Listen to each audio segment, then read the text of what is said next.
Hello, Internet! Welcome to Game Theory, the show that's hopping mad for indie horror. I think we can all agree that there's a bit of a checklist to grab an audience's attention these days. Cute visuals, harmless minigames, black goo, the color purple, evil experiments, an adorable animal mascot, extra points if it happens to be a rabbit, and even more points if it's a purple rabbit. It's a tried and true formula at this point, and it's clear that indie devs of the brand new game Bunny Graveyard saw that list and ran with it. I do not have access to it, okay. I think. Oh, I saw purple glitch. Purple bunny glitching! Purple glitches, baby!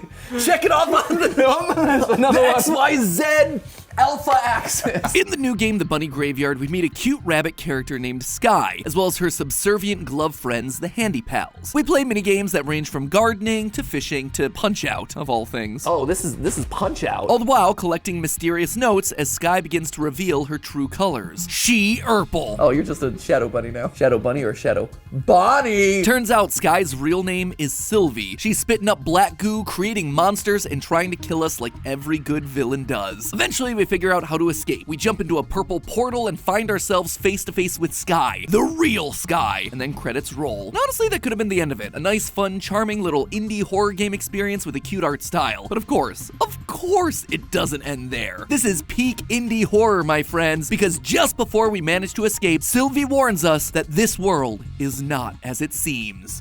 Classic indie horror 101. Leave us with a final warning that things aren't what you expect to get us to buy into the sequel and theorize about it. And just like it always does, I fell for the ploy hook, line, and sinker. Every game is legally required to have a fishing minigame. But bad puns aside, I gotta tell you, friends, Sylvie wasn't lying. The more of this Bunny Graveyard that I dug up, the more I realized that this thing is far from a run-of-the-mill indie game. All those tropes, those things you expect to see in indie horror games, they were just distractions. They were big misdirects, all to hide the truth about what's really going on in this game, which is a lot deeper and a lot more interesting than you'd expect. So hop into the void with me, friends, as I reveal the truth of the Bunny Graveyard Chapter 1, and maybe even lay out a few predictions for where I think we're gonna be headed next. When you first boot up the game, you start in front of an old computer monitor. On it, there are a few applications like Internet, which there's none of, MS Paint.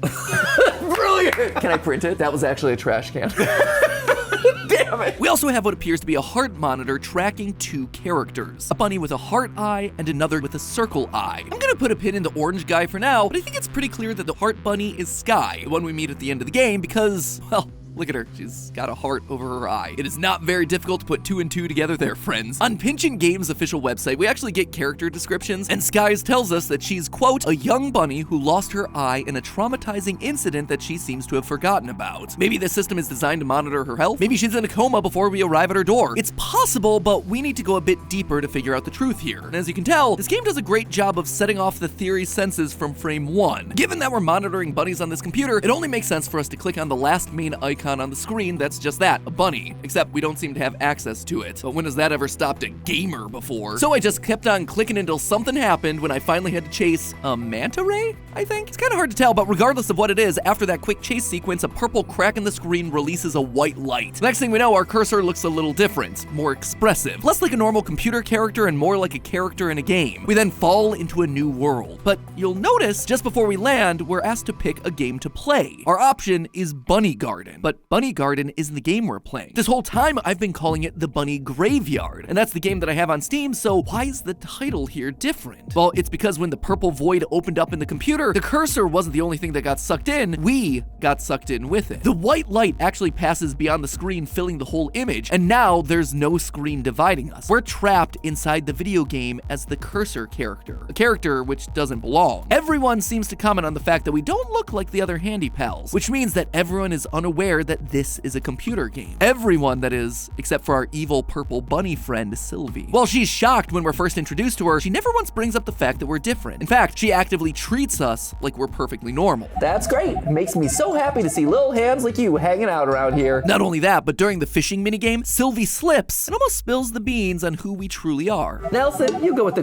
cursor? Didn't know that. Yeah, cursor. Does Skye know that we're in a video game? I mean the white glove. Yeah, you go with the white glove. And when we do get into her house, we learn that she isn't just aware of who we are, but she's actively converting people that come into this world into our little Handypals, stopping them from ever reaching the portal that we use at the end of the game to escape, which is why she's able to tell us that this world isn't what you think it is. When we do go through the portal at the end of the game, though, we find ourselves in a new location, but we're still a cursor, which at first confused me, because aren't we in the real world now? Didn't we escape from the game? But then I thought back to that opening menu. We were asked to pick a game, and we chose Bunny Garden. But if you look, you can actually scroll to the side and pick other options. Or you would if the DLC was out, but what then's behind that game selection screen? A purple void, just like the one that we traveled through to get to the new world at the end of the game. We may have escaped the Bunny Garden, but all we did was manage to travel to another game. We're still stuck inside the computer system. We're not out in the real world yet. But wait, if we're still stuck in the game world, then why is Skye here? We were monitoring her heart rate at the start of the game. I assume that this was because of her tragic accident, but if she's here, that would mean that she's also inside of this game? Why? Well, for that, I had to start looking even deeper into the game. And I really do mean into the game, because the answer is actually hidden inside the game's files. Inside, there seems to be almost an entire game's worth of dialogue that just doesn't appear in Chapter 1. It almost looks like dialogue that a player character would say when interacting with the world around them. But we're just a glove. We can't speak. So who's this dialogue coming from? Well, if you look at some of the earliest trailers for the Bunny Graveyard, it looked like originally we were going to be playing as Skye herself within a place called Carrot Town, which then makes cut lines like, remember to consume your carrots responsibly, way more realistic than normal. But the main thing that I found within these cut lines that tells us exactly what's going on here is this one right here. Quote, simulation theory, secrets of the afterlife. Now, for context, there were some data miners that managed to get this build of the game working, and it was shown that this line was being said by Skye after finding some books in her house. Sadly, those videos were taken down because they infringed copyright, which,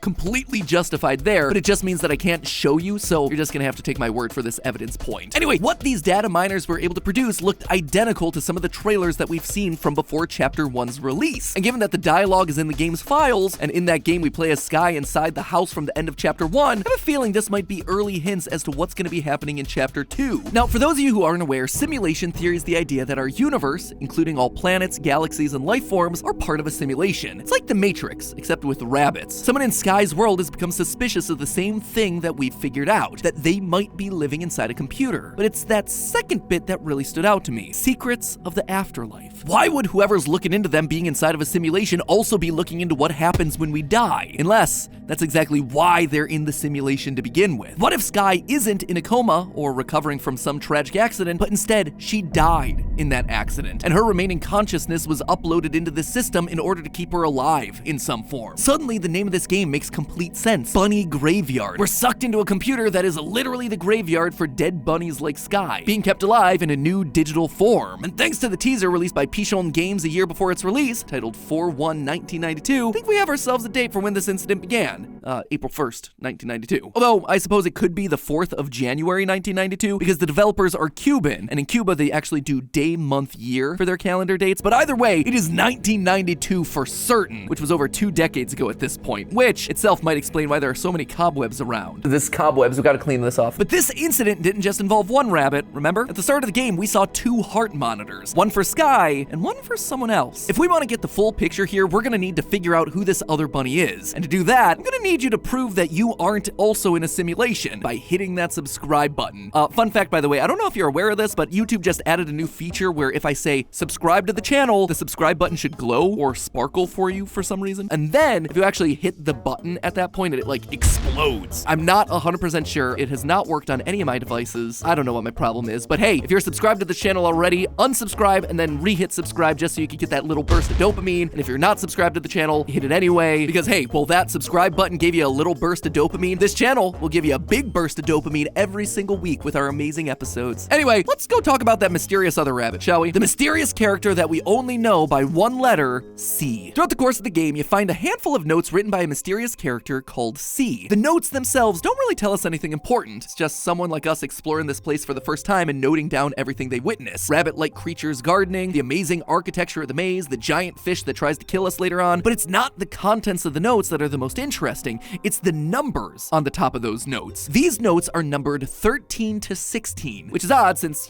typically you'd want to start with number 1. But what's strange is that the lowest number 13 is found just outside of the void, while the other higher number notes are found much earlier in the game, further away from the void. 14 is at the start of the labyrinth, 15 is outside Sylvie's garden, and 16 is deep in the forest. It's clear that C is exploring this new world, but unlike us, he didn't arrive from the outside. Instead, I propose that C actually came from within the computer, from within the void. That's why all the notes are in reverse order, and why note 13 says, quote, just arrived at codename Flower. First thoughts, it's too happy looking for my taste. C has been planning on getting here. It has a code name for it and everything. If he's exploring the void, maybe he's in something like a central hub. He can see different cracks like the one that we fell through, or maybe doors like the one that we see in the original demo. And so he's given each one a different code name, which means that notes 1 through 12 are likely C exploring some of the other worlds that I'm assuming we're likely to see in future chapters of this game. So who then is this mysterious C? Why are they traveling through the void to the other game worlds? Are they actually our missing second rabbit? Well, I believe the answer to that last one is a decided yes. Well, there isn't a single character in the game with a name beginning with C. We do have one character that's currently nameless. When you manage to unlock the game's secret ending, you'll be treated to a new clip of a blindfolded bunny just sitting in the void. Now, just because this is a rabbit in the void doesn't make him C. That would be pretty shallow evidence. So I decided to look outside of the games. And let me tell ya, I hit the jackpot. If you go back to Pichon Games' YouTube channel and scroll all the way back to their very first video, you'll find a reveal trailer that gives us everything that we're looking for. In it, we're introduced to Skye's brother, a grumpy looking rabbit whose eyes are being hidden. Sounds pretty familiar, right? But then we get the linchpin. Skye calls out his name, Claudio, a name that starts with that all-important letter C. Claudio is our mysterious missing bunny, and the one who's traveling from game to game, leaving notes behind for us to find. The trailer even reveals how he ended up in the void to begin with. Let's just say he's not exactly the kindest of brothers, going so far as to call his sister Skye a one-eyed freak, which, as we learned earlier, happened during a tragic accident. So, way to kick someone while they're down there, dude. But after he does this, while he lies in the bed sleeping, a familiar black goo makes its way up his bed, grabs him, and then Claudio vanishes. And it was this moment where suddenly everything clicked into place. This single clip told me everything that I needed to know about Sylvie and her motivations. All the villainous things that Sylvie's been doing, making Skye's mean brother disappear, sucking people that come looking for Skye into the game and trapping them there, even dressing up as Skye and killing anyone that gets too close. It's all to do one thing: protect